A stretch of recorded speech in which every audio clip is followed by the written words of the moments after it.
للمتقين والصلاة والسلام على سيد الأنبياء والمرسلين وعلى آله وصحبه أجمعين ومن تبعهم بإحسان إلى يوم الدين أما بعد فأعوذ بالله من الشيطان الرجيم بسم الله الرحمن الرحيم قد أفلح من تزكى وذكر اسم ربه فصلى۔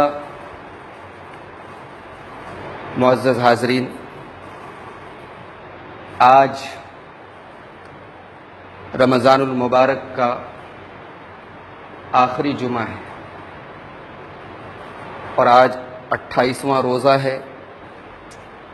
آج کی رات، آنے والی رات رمضان کے آخری عشرے کی آخری طاق رات ہے، 29ویں طاق رات ہے، اور کل انشاءاللہ اگر چاند نظر آیا تو پرسوں ہم اپنا سب سے بڑا جو اسلامی تہوار ہے عید الفطر، وہ انشاءاللہ ہم اور آپ منائیں گے۔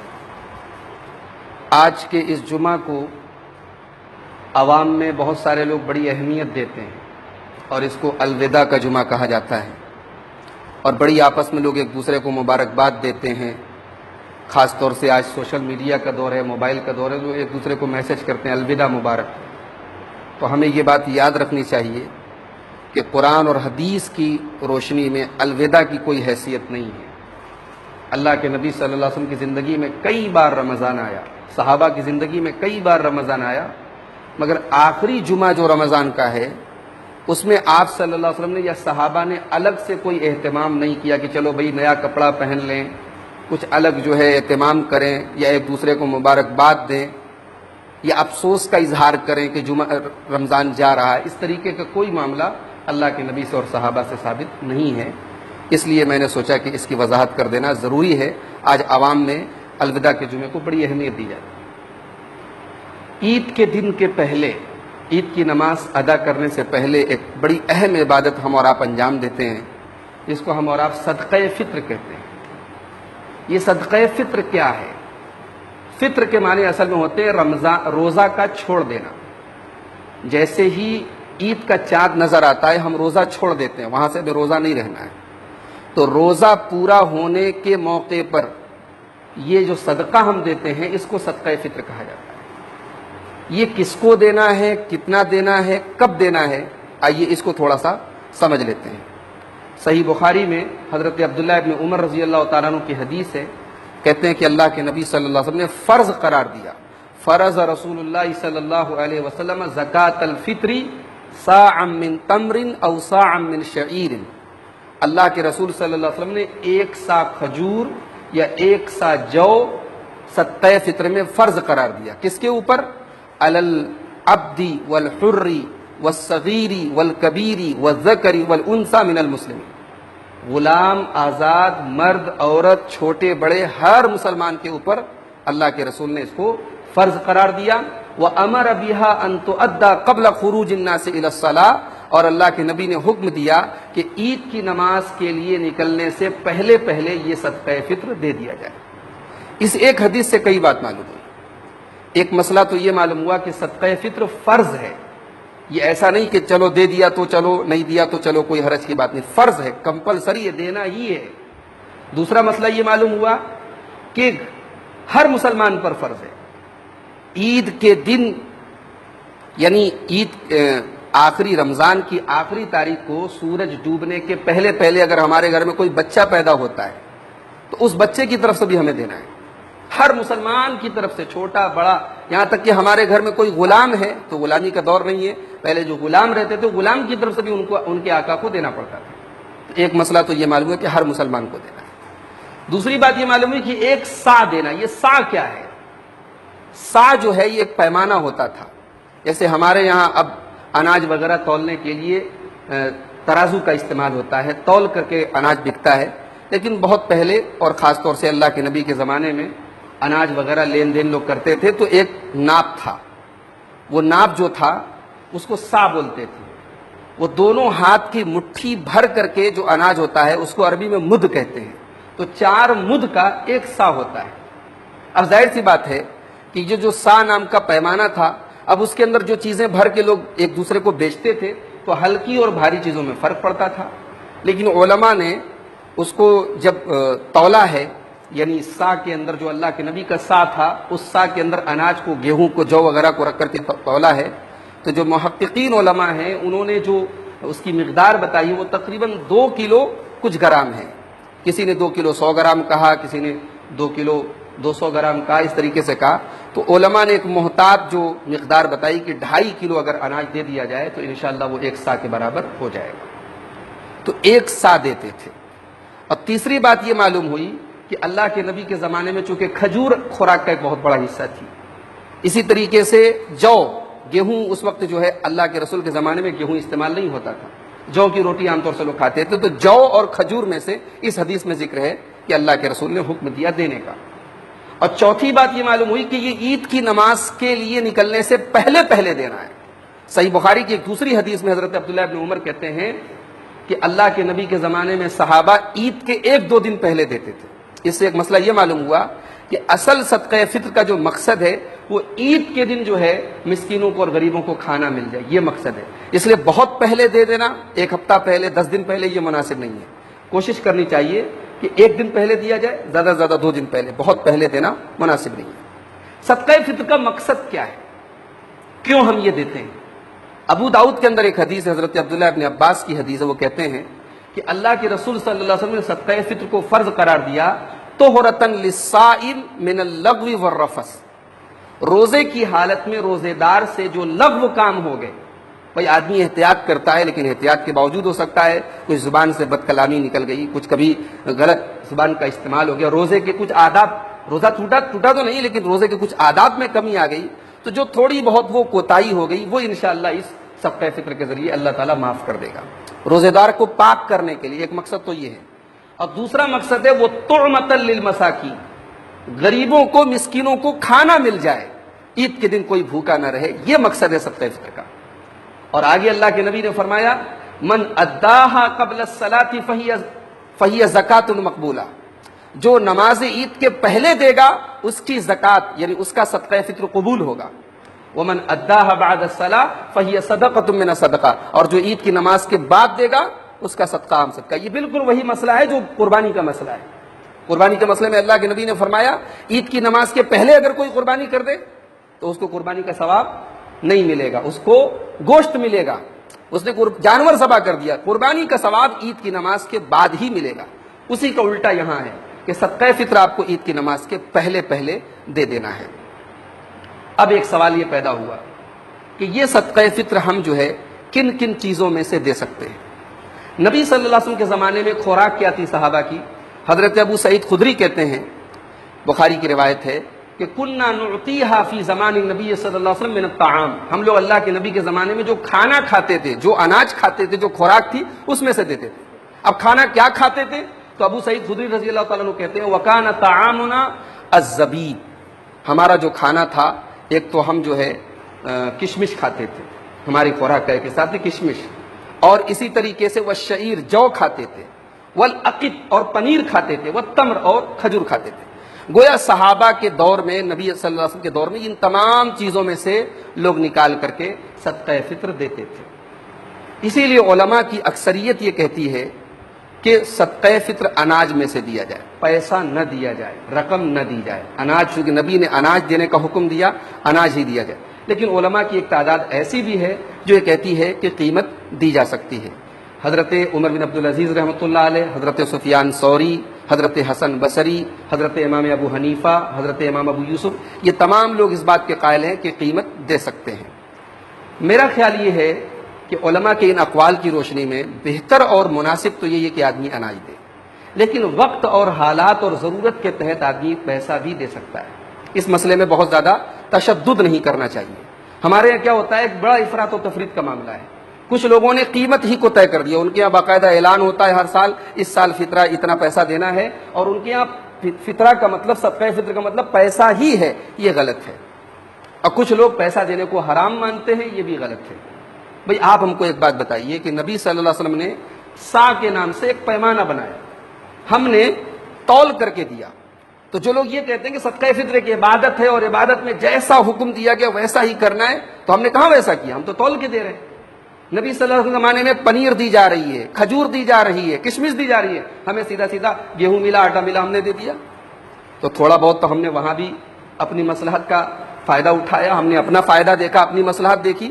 تو جب ہم اپنی مصلحت دیکھ رہے ہیں تو ہم سامنے والے کی بھی مصلحت دیکھیں۔ شریعت نے اتنی سختی نہیں کی ہے۔ آپ دیکھیں زکوٰۃ میں اللہ کے نبی کے صحابہ سے ثابت ہے کہ زکوٰۃ میں جس چیز کی وہ زکوٰۃ لیتے تھے تو کبھی کبھی قیمت بھی لے لیتے تھے۔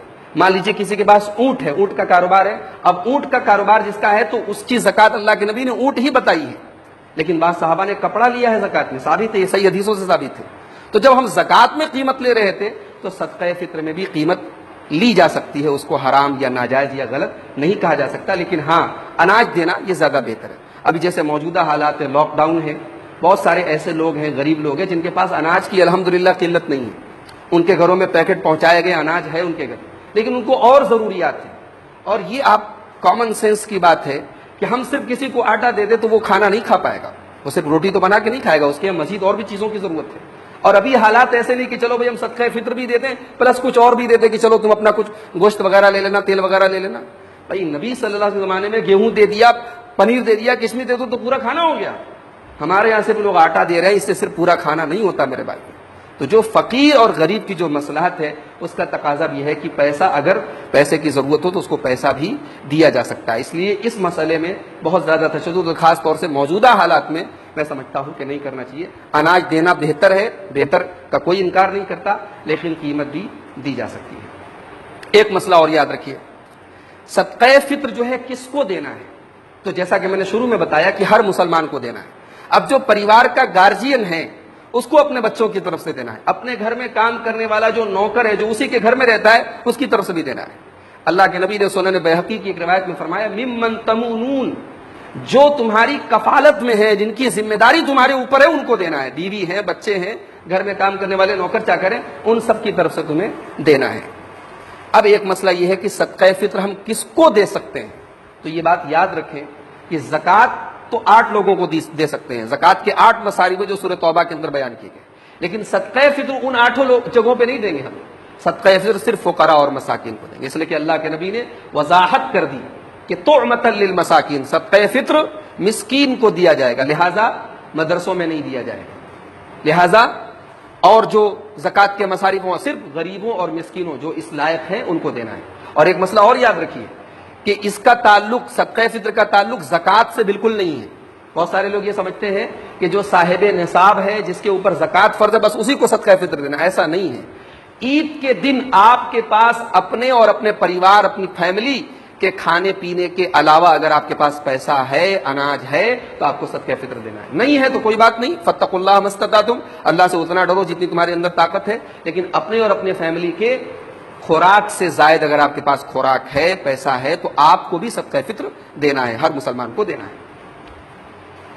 عید کی نماز اس بار ظاہر سی بات ہے ہم عیدگاہ میں نہیں ادا کر سکتے۔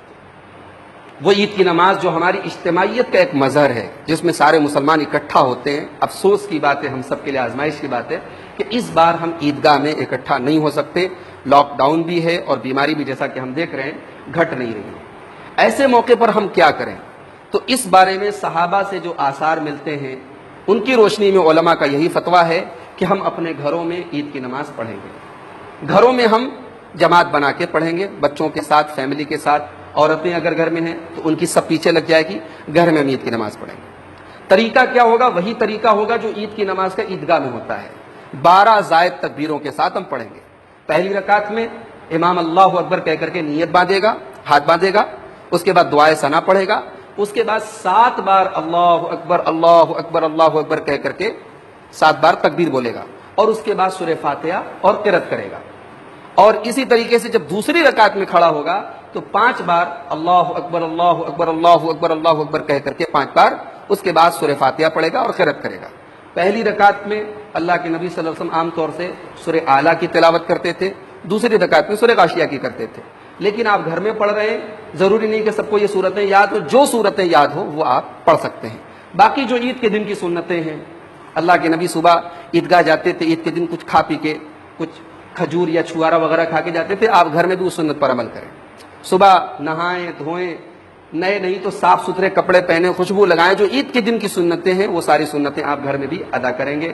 تکبیر کے جو کلمات ہیں، مرد حضرات بآواز بلند، عورتیں آہستہ آواز میں تکبیر کے کلمات بھی کہیں گی. اللہ اکبر لا الہ الا اللہ واللہ اکبر وللہ الحمد. دوسری بات یہ کہ یہ عید کی نماز آپ گھر کے اندر پڑھیں گے، چھت پر پڑھنا ضروری نہیں ہے. بہت سارے لوگ یہ سمجھ رہے ہیں بھائی عیدگاہ چونکہ کھلے میدان میں عید کی نماز پڑھنے کا حکم ہے، لہٰذا ہم عید کی نماز چھت پر پڑھیں گے. اگر آپ کی فیملی میں 5 7 8 افراد ہیں اور آپ گھر کی چھت پر پڑھ لیتے تب تو اچھی بات ہے. لیکن بعض لوگوں کا خاندان بڑا ہوتا ہے، مرد عورتیں بہویں پوتے پوتیاں ملا کر کے پتہ لگا 20-25 افراد ہیں. اب وہ سارے لوگ جب چھت پر نماز پڑھیں گے تو آپ جانتے ہیں ہمارے ملک کے حالات کیا ہیں. ہمارے ملک کے حالات کیا آپ اچھی طریقے سے جانتے ہیں. آج ڈرون کیمروں کے ذریعے فوٹو لی جا رہی ہے اور میڈیا میں اس کو چلایا جائے گا، اور آپ لاکھ صفائی دیتے پھرے کہ بھی ہم نے اپنے پریوار کے ساتھ پڑھی، اس کو دوسرا رنگ دیا جائے گا. تو اپنے آپ کو ہلاکت میں، اپنی پوری قوم کو ہلاکت میں ڈالنے کا کام قطعاً مت کیجیے. آپ اپنے گھر کے کسی کمرے میں کسی ہال میں آپ نماز پڑھ سکتے ہیں. چھت پر اگر پڑھ بھی رہے ہیں تو بہت بڑی جماعت نہ بنائیں. دوسری بات یہ کہ یہ جو نماز پڑھی جائے گی اس کے بعد خطبہ دیا جائے گا کہ نہیں دیا جائے گا، اس بارے میں بھی علماء کی 2 رائے ہے. اصل میں صحابہ سے جو آثار ملتے ہیں، صحابہ کے زمانے میں ایسا کوئی واقعہ ہوا ہی نہیں کہ عیدگاہ میں نماز ہوئی ہی نہیں. ہمارے پاس جو سچویشن ہے کہ عیدگاہ میں نماز ہو ہی نہیں رہی، صحابہ کے دور میں ایسا ہوا کہ عیدگاہ میں نماز ہوئی لیکن ہم بارش کی وجہ سے نہیں جا پائے، بیمار تھے نہیں جا پائے. تو اس موقع پر ثبوت ملا کہ 2 رکعت گھر میں جیسے وہاں پڑھتے ہو گھر میں پڑھ لو، وہاں خطبہ کا ذکر نہیں.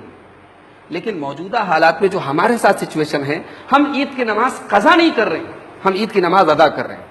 لہٰذا ہم جب سارے کام عید کی نماز کے کر رہے ہیں تو خطبہ بھی ہم دے سکتے ہیں، خطبہ بھی دینا چاہیے. لیکن ہاں اگر گھر میں کوئی خطبہ دینے کے لائق ہو وہ خطبہ دے دے. اگر کوئی عالم نہیں ہے، کوئی خطیب نہیں ہے، اور یقیناً اکثر گھروں میں عالم نہیں ہے، خطیب نہیں ہے، تو پریشان ہونے کی ضرورت، چلو بھائی ہم مولوی لوگوں کو تلاش کریں اور ادھر ادھر سے بلائیں اور لاک ڈاؤن کو توڑیں. نہیں، آپ اپنے گھر میں 2 رکعت چپ چاپ سے نماز پڑھ لیں، آپ کے ثواب میں انشاءاللہ کوئی کمی نہیں آئے گی. یہ خطبہ ضروری نہیں ہے، یہ سنت اور اس میں بھی اختلاف ہے، لہٰذا بہت سختی کرنے کی ضرورت نہیں. نہ تو خطبہ دینے کے لیے کوئی سختی کریں اور نہ ہی خطبہ کے انکار کے لیے سختی کریں، دونوں کی گنجائش بہرحال موجود ہے. تو یہ عید کی نماز کے تعلق سے چند مسائل تھے. آخری بات یہ کہنا چاہوں گا میرے بھائیوں کہ ابھی آپ جان رہے ہیں کہ لاک ڈاؤن چل ہی رہا ہے، کاروبار لوگوں کے بند ہیں، اور وہ طبقہ جو روز کھاتا تھا روز کماتا تھا اس کے سامنے ابھی بھی مشکل پڑی ہے. لوگوں نے بہت مدد کی ہے لیکن وہ مدد کافی نہیں ہے، اور ابھی بھی ایک بڑا طبقہ ایسا ہے جو بیچارہ پریشان ہے، اور سب کے ساتھ جو روزانہ کا خرچ ہے اپنے بال بچوں کا پیٹ پالنے کے لیے وہ خرچ پورا نہیں ہو پا رہا ہے. ہم صدقہ فطر کے ذریعے بھی، اپنی زکوٰۃ کے ذریعے بھی، اور عام صدقہ اور خیرات کے ذریعے بھی ایسے لوگوں کی مدد کریں. اور اس بار ہم عید جو ہے وہ بالکل سادگی کے ساتھ منائیں. ہماری مائیں بہنیں، ہمارے گھر کے جو بھی حضرات ہیں، ہم نیا کپڑا، نیا جوتا، نیا چپل جو ہر سال پہنتے تھے، اس بار اگر ہمارے پاس صاف ستھرے اچھے کپڑے ہیں، انہی میں عید منا لیں. ہم اپنے لیے بھی اور اپنے ان بھائیوں کے لیے بھی جو پریشان حال ہیں، ہم اپنے پیسے کو بچائیں، اور ہمیں ان کی مدد کی ضرورت پڑے گی، ہم ان کی مدد زیادہ زیادہ کریں. یہ میرا آپ سب سے میری گزارش ہے، اور اللہ سے دعا کرتے ہیں اللہ تعالیٰ یہ عید جو ہماری زندگی کی شاید سب سے الگ عید ہونے جا رہی ہے کہ ہم اپنے گھروں میں عید کی نماز پڑھنے جا رہے ہیں، رب العالمین یہ عید ہمیں سادگی کے ساتھ اور جو اسلامی طریقہ ہے اس کے ساتھ ہم سب کو منانے کی توفیق عطا فرمائے. رب العالمین تمام مسلمانوں کو اس عید کی خوشی میں شامل فرمائے. اللہ رب العالمین اس وبا سے ہم سب کو راحت نصیب فرمائے. کاروبار اور معاش کے اعتبار سے جو پریشانیاں ہیں رب العالمین ان کو جلد سے جلد دور فرما دے. ہم میں سے جو لوگ بیمار ہیں رب العالمین ان کو شفائے کامل عاجل عطا فرمائے. جو روزی روٹی سے پریشان ہیں اللہ ان کے رزق میں برکت نصیب فرمائے. اللہ ہم سب کو جب تک دنیا میں زندہ رکھے اسلام پر زندہ رکھے اور خاتمہ ہم سب کا ایمان پر ہو. آمین. وآخر دعوانا الحمدللہ رب العالمین. الحمدللہ کفا وسلام علی عبادہ الذین اصطفی. اما بعد فاعوذ باللہ من الشیطان الرجیم. بسم اللہ الرحمن الرحیم. ان اللہ وملائکتہ یصلون علی النبی یا ایہا الذین آمنوا صلوا علیہ وسلموا تسلیما. اللہم صل علی محمد وعلی آل محمد کما صلیت علی ابراہیم وعلی آل ابراہیم انکا حمید مجید. اللہم بارک علی محمد وعلی آل محمد کما بارکت علی ابراہیم وعلی آل ابراہیم انکا حمید مجید. اللهم اعز الاسلام والمسلمين واذل الشرك والمشركين. اللهم ارفع عنا كل وباء وبلاء. ان الله يأمر بالعدل والإحسان وإيتاء ذي القربى وينهى عن الفحشاء والمنكر والبغي يعظكم لعلكم تذكرون.